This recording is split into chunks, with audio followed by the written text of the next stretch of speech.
Zach Osterman joins us. Zach, with his throwback unis, what do we got on there, man? That looks like a good one. This is the Homestead Grays. They were a Negro League. Negro Leagues? Yeah. Pittsburgh. It was the team Josh Gibson played most of his career for. Where were they? Where's Homestead? I'm almost certain it was in Pittsburgh. I'll Google it while we. That's very cool. Twitter may be leaving, but Google's not going anywhere. You could tell when I just seeing that jersey, I'm like, oh my, that looks cool. The old baseball jerseys probably look the coolest of any old sports uniforms. I agree. I would agree with that. I don't know why that is, but it just seems to be true. I did see you wearing when you and Chronic were cutting your most recent pod that you were wearing your Hawks jersey, baby. Yeah, and then they faced a shorthanded Boston team at home and got blown out. So some things never change. Zach's an Atlanta guy from Atlanta, so he's got some affiliation to the Hawks, the Braves. Everyone, Rick Bozich is a White Sox fan. I'm a Reds fan. It's like, why couldn't I have grown up? I grew up with a winner. Unfortunately, they just changed.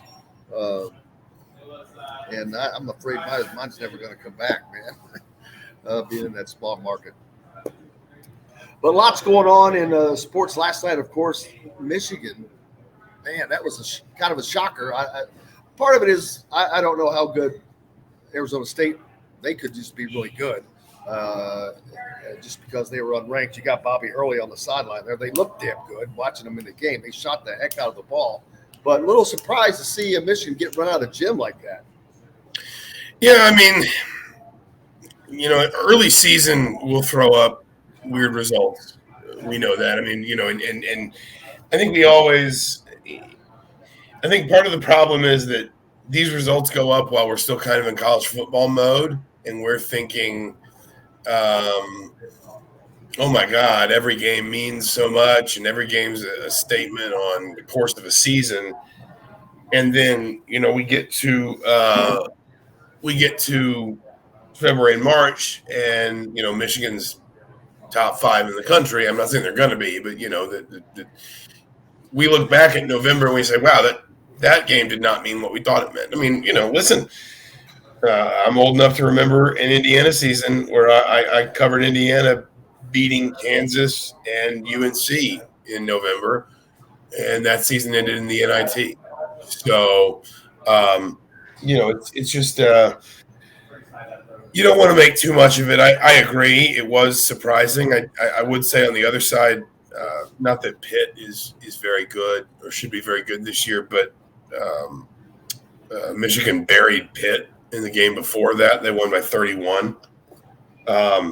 So, if you're asking me my best guess, it's probably just one of those early season results that happen sometimes that we make more of them than we should because they're all we've got. And, we're trying to make mountains out of molehills when it comes to looking at what we've seen of the schedule to tell us what we'll learn, the rest of the way. But it was, I agree with you at the same time. It was, seeing that score kind of flash across, I think with about 8 minutes to go, it was like, oh, because I don't, maybe we're wrong about Arizona State too, but I don't think Arizona State's supposed to be that good. They lost to Texas Southern already this season. I don't think they only beat, I'm looking at their schedule now, they only beat Tarleton State by 3.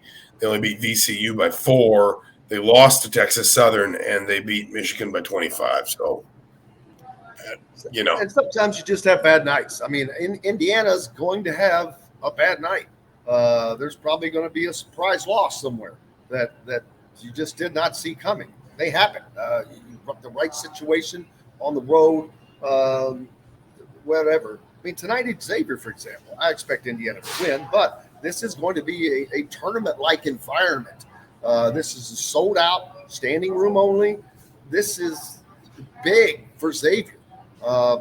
Beating a ranked team, beating an Indiana team, Sean Miller beating Indiana. There's just Jack Nungy, Jerome Hunter. There are a ton of things that Xavier has to fight for, and that's just going to increase the electricity in that environment, which is great because that does two things. That gives Indiana some experience that they don't have with Malik Renew and Jalen Shafino especially. But it will also give, if they can get this quote unquote monkey off their back, a solid road court win, a road win, and then move forward from there with the confidence that would give them. Yeah, I mean, I tweeted this a couple stats out yesterday. I mean, true non-conference road wins, not neutral or semi away, whatever, are very rare for Indiana in the last 20, 25 years. The last time Indiana beat a team that finished, Xavier at the moment is 36th in the KenPom rankings. The last time Indiana beat a team that finished in the top 50 in KenPom in a genuine non-conference road game was 2012. The last time Indiana beat a team that finished in the top 40 was 2001. And, frankly, those numbers don't change much if you go to conference play. If you knock off the COVID season when there were fans in the stadium or fans in the arenas, the previous 5 years, not counting that one, Indiana's got three conference road wins against KenPom top 50 teams. It is not. I mean, this program has struggled mightily on the road, and you're right. Xavier's got plenty to play for. Indiana's a big scout. They've enjoyed a solid start under Sean Miller. They'll want this to be kind of the early jewel in the crown. But the flip side is, I think, and I don't know if you've sensed this, Jim, but I have sensed, Tom Allen, Mike Woodson used the term anxious yesterday when he was describing this game and his feelings toward it. But I don't think he was anxious because he was nervous. I think he was anxious because he wants to see his team play in this game. And I think that, being around these guys, even going back as far as Hoosier Hysteria, I think they are anxious to play in games like this. I think they think they're good, and they want to play in the games that are going to prove it, basically. And they want these opportunities to flip the script a little bit, to get a road win, for example. Indiana didn't get a road win until January 17th last year. To get one tonight against what looks like a good team in a tough environment, not Nebraska in the dog days of Big Ten play, but Xavier on a Friday night in a showcase game. I think they are anxious for that as well. I think they are anxious for basically that opportunity, and it's going to be fascinating to see how they handle it. I think Xavier, at least on paper, is the least of the four big non-conference opponents they have, but it's the first one, and it's on the road. So it's going to be a challenge, and it's just going to be interesting to see, how this all works out. Yeah, and it's an opportunity because Indiana has not performed well on the road, like you said. But I agree with you what you said about Mike Woodson and why he's anxious to see his team play, because he doesn't know. I don't think he knows truly where they are just yet, and this will give him a pretty good understanding, especially if Kobe Jones is able to play for Xavier, because this is going to be a test. It's going to be a test in an environment that he knows is going to be very difficult to play in. They went to Wisconsin last year and had that 22-point lead and just couldn't hold on to it. So he wants to make sure that those types of things are gone, and these guys are playing focused and ignoring that. I think that they're going, and I don't think that's going to be an issue. Personally, earlier we were talking with Alec Lasley, because of Jalen Hood-Schifino and Malik Renew coming from where they have come from at Montverde Academy. They have been in a lot of environments, not necessarily like the ones they're going to be in, but the play I've seen early on from Malik Renew is he just doesn't matter who, where, what, when. He's just out there playing. And Jalen Hood doesn't seem to get rattled. We'll see tonight, but I understand exactly Mike Woodson wants to know now, because of the other games you mentioned coming up, so they can better prepare for North Carolina and going to play Arizona in Las Vegas, and especially going to play Kansas at the Fog Allen. Again, I have tried to find different ways to say this, or I guess what I'm trying to say is I've tried for a month to figure out how to say this, and I sort of, when Mike Woodson was talking yesterday, I kind of found it with this idea of, anxious to play. I think this group has believed for a long time that it's good, and time and results will tell. They can believe all they want. If they finish 9-11 in Big Ten play again, then they're not, and that's just how it goes.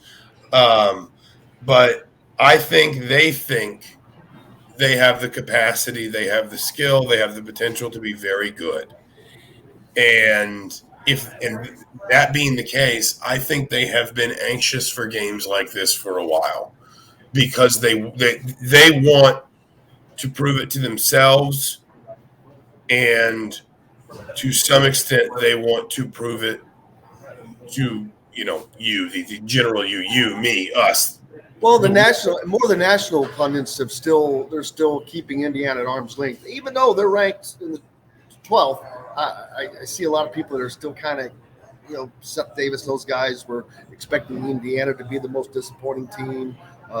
So until they, again, get that monkey off their back where they show that, hey, they are legit, and that's exactly what a game like this will do, I think. Yeah, no, that's fair. And again, listen, winning this game in November doesn't solve everything. You're still going to have to win some other big games, but we do forget, and I think we had to remind ourselves at times last year, for example, that was a team that had never beaten Purdue. It was a team that had never been to the NCAA tournament. It was a team that had never won a game in the Big Ten tournament. They'd beaten Nebraska there were some guys on that team that had beaten Nebraska in 2020. But obviously, that was not a normal sort of Big Ten tournament run. My point is they crossed all these things off last year. That these things that kind of had weighed down different mental or intangible elements of this roster.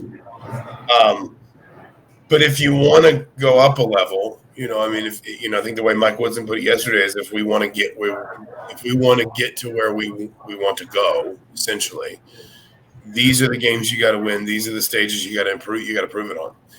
And I just think that ultimately, this is the kind of game that if Indiana is as good as it thinks it is, I'm not saying it's a must win, but it's not far off, not because the season's over if you don't win it, but because, again, if you think you're this good, here is your stage, here is your platform. I mean, it's as similar as last year with Syracuse, the Syracuse team that was Indiana was farly they were superior to, but they lost that game. And that was just because they did not have the mental capacity to win. And I think that Mike Woodson is distinctly looking for that, the mental capacity to win games, to not let them go, to keep fighting, whether you're ahead at the end or slightly behind, to keep fighting to win. And I think that's what he wants to see from his team that they just weren't able to do last year until somewhat at the end of the season when they were able to close out a game against Michigan, a game for the first time in 8 or 9 tries, a game against Illinois. They were able to capture some of that at the end, but they need to start now so at the end of the season they're way past that. That's what I think Mike would like to see. Why? Yeah, no, I think that's and listen, that's why you play a tougher non-conference schedule. And I know Indiana didn't necessarily pick this game. This is a Gavitt Games thing, but they did pick Kansas. They did pick Arizona, knowing that they were going to get a big game in the ACC Big Ten Challenge, knowing they were likely going to get a difficult opponent in the Gavitt Games. That's why you schedule like this, is so that you can have those moments, you can prove yourself in those ways, and when you're done with your non-conference, you've hopefully accomplished enough to help you with the NCAA tournament resume and all that, but B, you've also sort of proven to yourself this is how we do this. We can beat Xavier on the road. We don't have to worry about half the teams we got in the Big Ten because they're not as good as Xavier, or the atmospheres aren't going to be as tough as the Cintas Center or whatever. This is why you schedule harder, and this is, I think, why Mike Woodson went out and added much more difficult games to his schedule this year. Zach's got a piece out right now on the Star for previewing the game, so make sure you go and hit that up. Give Zach a follow as well, and keep subscribe to the Star. Keep local papers alive, baby. Zach, I will see you in Cincinnati. Sounds good. Drive safe. See you over there. Well, my friend.